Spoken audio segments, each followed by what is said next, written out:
Hello everyone, welcome back to a special video again.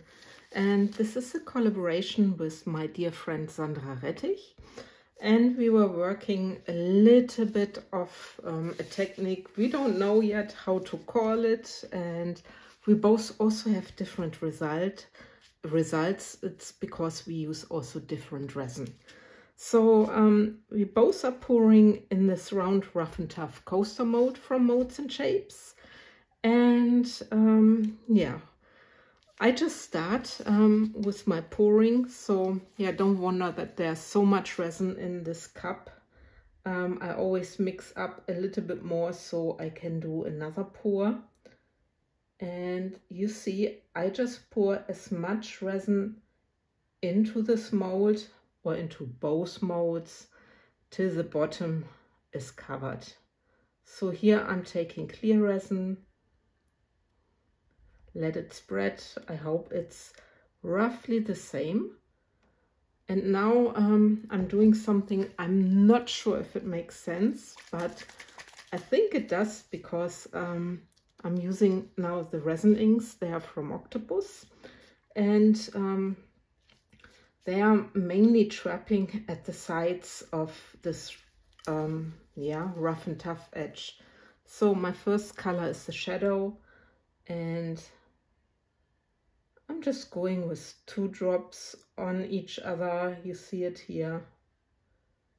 I thought I only go with the one color. And yeah, I leave it like this. I let it spread, and you see resin inks are also spreading. They are alcohol inks, but they are higher pigmented, and they are specially designed for working with resin. The second color is the swimming pool. So this is a completely different color, and I am very curious. It's lighter, and normally with these greenish bluish colors with the resin inks, when you do a 3D bloom, you cannot get too good effects. So now you see this is quite dark, this is not so dark. But well, oh, now I made a mess. Oi.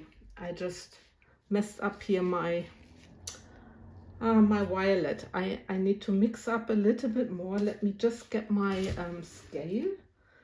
And yeah, I need to see how much resin is still in there, and I need to clean up my mess in a second. So yeah, this is what's happening when you do a video and you are filming.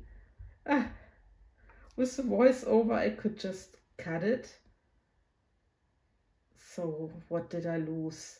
I didn't lose too much, so I add just a little bit in there. So for this video, I'm really measuring it also a little bit. So this is assorted, and I also need to take a little bit of the purple passion. So now you see it. I just add a little bit, a tiny bit more, so I have the same consistency in color like I do have with the other colors. So I'm very sorry, but you see things happening to me too. I need to clean up my mess in a second. So because I already have something in there, I only use really a tiny bit. And then I need to stir it very well, so it's a little bit more pigmented again. I should also clean up my mess so that it's not getting into my camera stand. So I'm really sorry. Yeah, I hate this. This is why I normally do voiceovers, so I can hide it. So I can still now think about it. Shall I do a voiceover or not? But I guess you guys, you like it as well. When it's not perfect, when you see artists struggling too. And this is what happened. But I cleaned my mess mainly. And now I can start. So what I'm doing, I start pouring my purple. hope I stirred it now well enough with the extra I put in there. And I'm pouring on top. It's a Purple Passion. It's mica powder from Etter Art. And yeah, I just wait a little bit till it's closing up. And the second color here is Malachite. I can show you. It's also from Etter Art. And I'm gonna pour it right in there. So I hope these colors are not biting each other, but I think it's looking rather good. Yeah. So.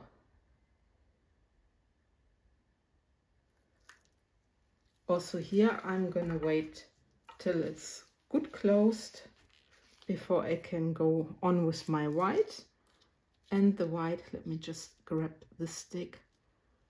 The white is the Pigment drop. Where do I have you? From Etter Art. So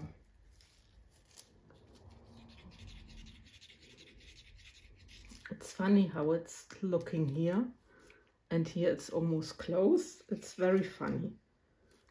So just a quick torch. And then I'm pouring this on top of my purple. Just everything.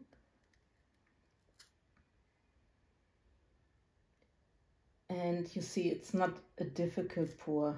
It's very simple. But so far I achieved quite good effects.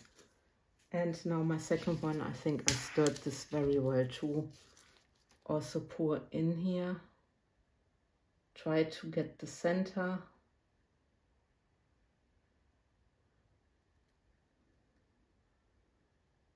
And I've tried this technique with different resin, and with the Ultracast I achieved the best results for my taste. Yeah, I know Sandra is gonna pour with the Mastercast because she is the Mastercast expert with different techniques. But yeah, I'm just pouring with the Ultracast with a medium viscosity resin. It has a long working time, and I know I can rely on it that it's working really a long time. So let me just have a look. I just put these stones in there. I don't want any big glitter or something in there. And this is closing up faster. It's also funny. But I will start pouring my clear resin here. Hope I got the center. And I'm just filling up my mold. Please always be careful that you are not overfilling your mold. So this is that done. And now this one. I also hope I reached the center. And voila. I hope I didn't overfill.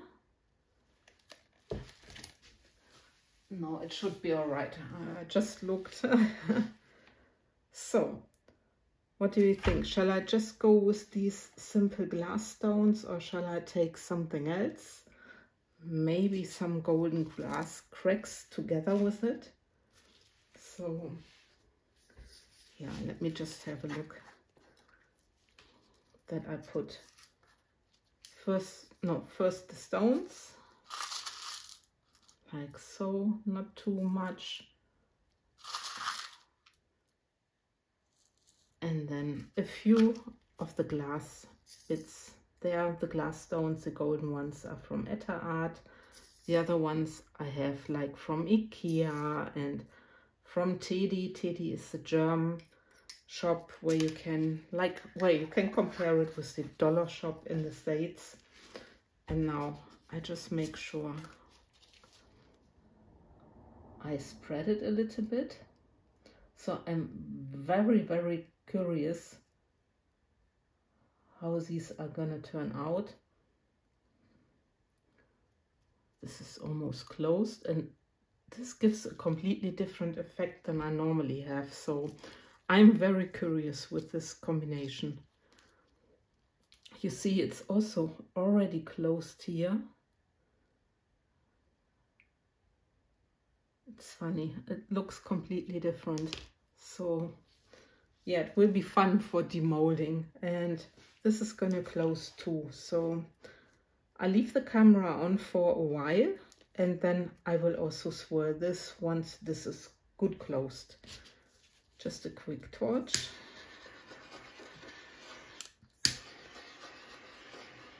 But what's maybe good, it's rather transparent, so I can see a little bit what the resin is doing.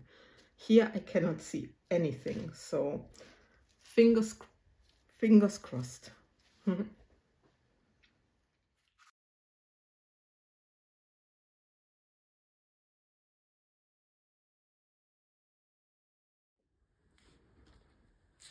So, welcome back.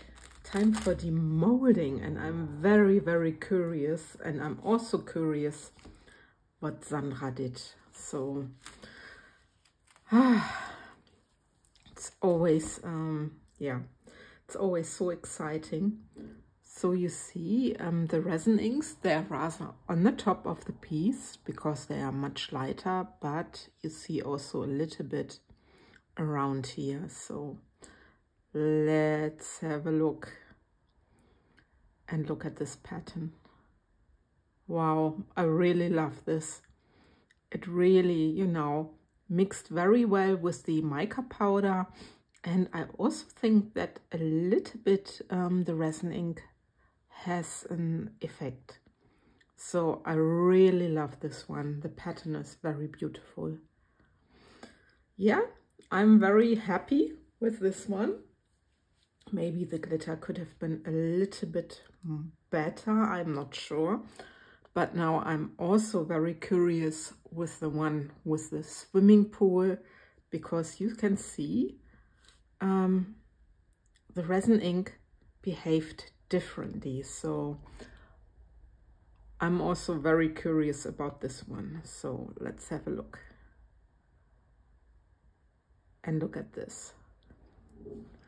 I love this, but I need to admit the purple reacted completely different than the malachite. It's still very beautiful. It's a very beautiful effect, but I prefer this, to be honest. But all in all, I'm very happy with the both of them. And yeah, I'm looking forward to to your comments. And you know what Sandra and myself said, we don't have a real name for this technique. So please watch Sandra's video, also watch my video, and maybe you can give us an idea how we can call this technique. So yeah, with this, I love and leave you. I thank you for watching, and I'm looking forward to your thoughts about these. Okay, take care, guys. Bye-bye.